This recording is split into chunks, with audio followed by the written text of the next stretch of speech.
সপ্তম শ্রেণীর ছাত্রীকে স্কুল চলাকালীন শ্লীলতাহানির অভিযোগে অভিভাবকরা গেট আটকে স্কুলের সামনে বিক্ষোভ। হুগলির বলাগড় মিলনগড় যতীন্দ্রমোহন শিক্ষা নিকেতন উচ্চ বিদ্যালয়ের সামনে স্কুল খুলতেই স্কুলের এক শিক্ষকের বিরুদ্ধে সপ্তম শ্রেণীর ছাত্রীর শ্লীলতাহানির অভিযোগে অভিভাবকরা বিক্ষোভ শুরু করে। সমস্ত শিক্ষকদের গেটের বাইরে আটকে বিক্ষোভ প্রদর্শন করে অভিভাবকরা। অভিভাবকদের দাবি, ওই শিক্ষককে যতক্ষণ গ্রেফতার না করা হবে ততক্ষণ বিক্ষোভ চলবে।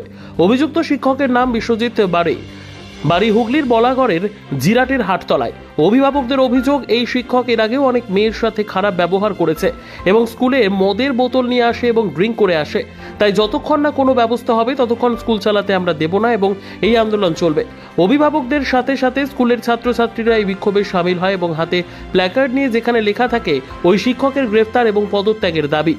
ঘটনার খবর পেয়ে স্কুলে আসে বলাগড় থানার পুলিশকে দেখেও বিক্ষোভ দেখায় ছাত্রছাত্রীরা এবং অভিভাবকরা, যারা গিয়েছে অভিযুক্ত শিক্ষক বিশ্বজিৎ এবং এই শিক্ষক এবারের পঞ্চায়েত ভোটে বলাগড় পঞ্চায়েত সমিতিতে সিপিএম এর প্রার্থী হয়েছিলেন, যদিও তিনি অনেক ভোটে হেরে গেছেন। অভিভাবক এবং শিক্ষকদের অভিযোগ, এই শিক্ষক প্রায়ই মদ খেয়ে স্কুলে আসেন, কিন্তু তার প্রতিবাদ করলে প্রধান শিক্ষককে হুমকি দিতেন এই অভিযুক্ত শিক্ষক। শুধু তাই নয়, এই শিক্ষককে আরজি করের ঘটনা নিয়ে মোমবাতি বিক্ষোভ মিছিলের র্যালিতে প্রথমে হাঁটতে দেখা গিয়েছিল, তেমনটাই বলছেন গ্রামের মানুষ। স্কুল ঘিরে প্রায় 3 ঘন্টা ধরে চলে এই বিক্ষোভ। অভিযুক্তের বিরুদ্ধে লিখিত অভিযোগ করা হয় পুলিশের কাছে এবং বলাগড় থানার পুলিশ অভিযোগকারীদের ওই শিক্ষককে গ্রেপ্তারের আশ্বাস দিলে বিক্ষোভ মিছিল তুলে নেয় অভিভাবকরা এবং ছাত্রছাত্রীরা। এখানে কালকে স্কুল চলাকালীন একটা মেয়েকে খাতা দেওয়ার নাম করে শ্লীলতাহানি করেছে। তা বিশ্বজিৎ বাড়ি বলে এক মিলনগড় স্কুলের এক শিক্ষক।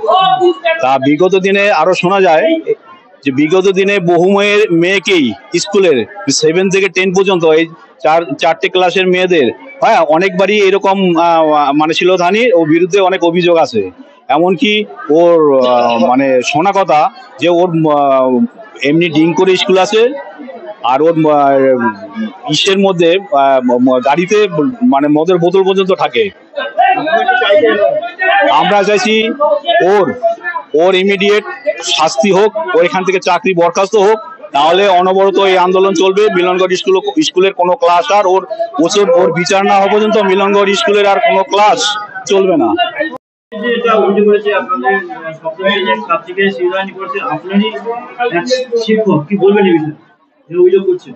হ্যাঁ, ছাত্রীরা গতকাল মানে আমাদের মাস্টারমশাইদের কাছে অভিযোগটা জানিয়েছে এবং মাস্টারমশাইদের মাধ্যমে আমি অভিযোগটা জানতে পেরে সঙ্গে সঙ্গে আমি আমাদের স্কুল যে পরিচালন সমিতির প্রেসিডেন্ট এবং অন্যান্য সদস্য সকলকে জানিয়েছি এবং মাস্টারমশাইরা সবাই এ ব্যাপারে জানতে পেরেছেন। জানার পরে আমরা আজকে এলাকার যারা বিশিষ্টজন রয়েছে, শিক্ষানুরাগী বা বিভিন্ন অভিভাবক, তাদেরকে নিয়ে বসার ব্যবস্থা করেছি।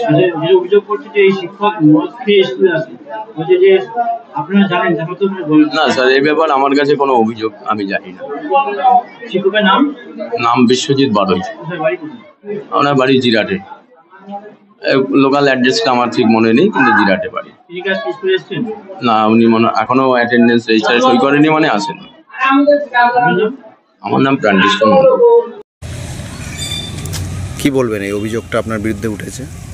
এটা তো কালকে থেকে অভিযোগটা আমি শুনছি, কিন্তু এটা আমি কালকে শোনার পর থেকে অবাক হয়ে গেছি যে কী করে এই অভিযোগ হলো।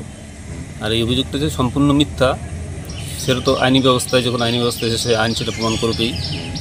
আর কালকে আমি যখন 7 ক্লাসে যাই, ছাত্রছাত্রীরাই বলে, আমাদের কোয়েড স্কুল, ছাত্রছাত্রীরা বলে যে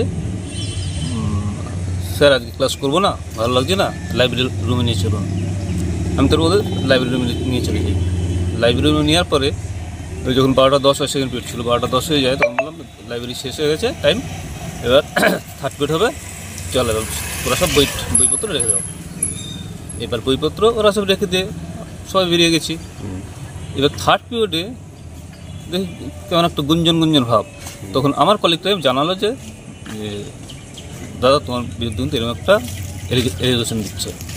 আমি কেন, আমি তো কিছু বুঝতে পারলাম না। তারপরে যা হওয়ার হলো। আজকে আপনি তাহলে স্কুলে যেতে পারেন না? আজ স্কুল যেতে পারিনি বলতে ইচ্ছা করে যাইনি, কারণ যা গুঞ্জন শুনেছিলাম যে একটা হেনস্থা করবে, তার জন্য আমি ইচ্ছা করে যাইনি আজ স্কুলে। আপনার বিরুদ্ধে তো থানায় অলরেডি অভিযোগ হয়েছে? হ্যাঁ, শুনেছি অভিযোগ হয়েছে। কি করবেন এখন? এখন কোর্টের মাধ্যমে যে বিচার ব্যবস্থা আছে সেই বিচার ব্যবস্থার মাধ্যমে যেদিকে এগোবে এগোবে। কিন্তু এটা কিন্তু সম্পূর্ণ মিথ্যা। এটা তো আপনার কিছুটা সম্মানহানিও তো হলো, আপনি একজন হ্যাঁ, শিক্ষক। আমার সম্মানহানি, স্কুলের সম্মানহানি, সামাজিকভাবে সম্মানহানি, আর সবচেয়ে বড় বিষয় হচ্ছে আমারও দুটো সন্তান আছে, আর ওরা তো আমার মানে আমার বড় ছেলের বয়সী মেয়ে, কত বছর বয়স হবে, 12 বছর, ওরা তো আমার সন্তান তুলবে। এরকম হঠাৎ করে করলো কেন আপনার বিরুদ্ধে অভিযোগ? এটা আমি কিছুতেই বুঝতে পারছি না। কেউ কি চক্রান্ত করেছে না? না, সেরকম কিছু বুঝতে পারছি না। আপনি কি স্টুডেন্টদের মারধর করেন? না, স্টুডেন্টদের মারধর তেমন করি না। করেন না। ওই কখনো কোনো ডাক্তার দিয়ে হাতে হতে হয়তো মারধর দিলাম, এইটুকুই। কি পড়ান আপনি? আমি বাংলা পড়াই। আপনার নামটা বলুন। আমার নাম বিশ্বজিৎ ব্যানার্জি।